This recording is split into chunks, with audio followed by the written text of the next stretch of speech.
Vokalis Coldplay Chris Martin bikin presenter Najwa Shihab terkejut. Presenter Najwa Shihab antusias ceritakan pengalamannya mewawancarai vokalis Coldplay Chris Martin yang masih membuatnya berdebar setiap kali mengingatnya, walaupun dilakukan jarak jauh. Najwa menceritakan dari persiapan sebelumnya wawancara hingga momen mendebarkan di sapa Chris Martin. Itu udah dibilangi kalau 4:30 waktu California, which is this 5:30 pagi. Gue dari jam 3 udah bangun kayak sahur.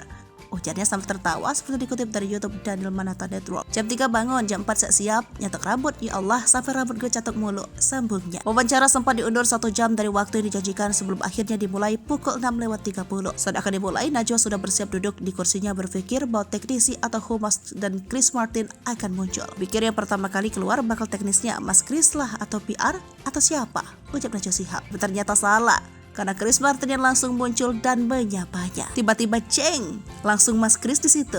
Gue langsung drager. Terus habis itu dia halo Najwa, ucap Najwa Shihab menirukan kata sapaan Chris Martin padanya. Ya Allah, dia tahu nama gue, Chris Martin tahu nama gue, hidup gue sempurna. Lanjut Najwa Shihab diiringi tertawa. Wawancara tersebut bahkan membuat Najwa Shihab sampai saat ini berdebar setiap kali mengingatnya. Masih deg-degan kalau diingat-ingat, kata Najwa Shihab. Gue merasa wibawa gue hilang banget di interview, ya Allah, ibunya sambil tertawa. Dia pengakuan Najwa Shihab tentang pengalamannya yang mewawancarai langsung Chris Martin itu kini viral di media sosial dan mendapat banyak respon.